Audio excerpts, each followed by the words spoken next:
Alrighty, so update to my last video. As you saw, I was doing that leak down test on the exhaust. I ended up finding the problem. So like I said, on the passenger side, the header, it was leaking out of there.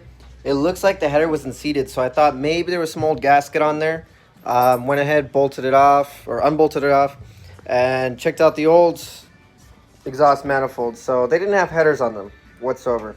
So that was case of elimination, no gasket. Then I went ahead and just pulled off the old gasket, and this is what we got. So if you look here, the protective shielding around it was burned off. I mean, I drove it around maybe about 20 miles yesterday, and this was brand new when I installed it 2 days ago.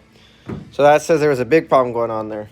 So went ahead, took off the valve covers, checked the clearance right there, right there. So you can see, sits nice and flush now. All the bolts tightened down exactly the way they should. And it turned out to be the pitman arm on the passenger side. The bolt was sticking about maybe 2 1/4 out just from the side. And it was touching the fourth one back there, the fourth header pipe. So I ended up pulling it out, taking a Sawzall to it, cut it down maybe about 2/4 of an inch just to give it a little bit of clearance. And I had to undo the header from the reducer, and it ended up shifting the exhaust slightly.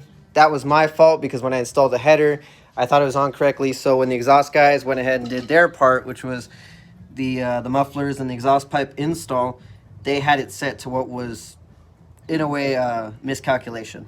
So I had to move it over the entire exhaust about 1/4 inch just so it would seat correctly, because I had a leak there, and so that's why I had the soapy water going off there, and same thing, bubbles.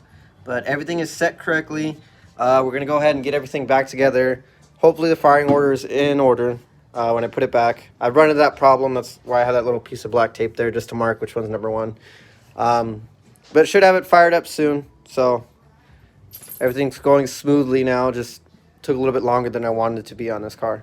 So we'll go ahead, bolt everything up, and call it a day. See how it sounds. All right.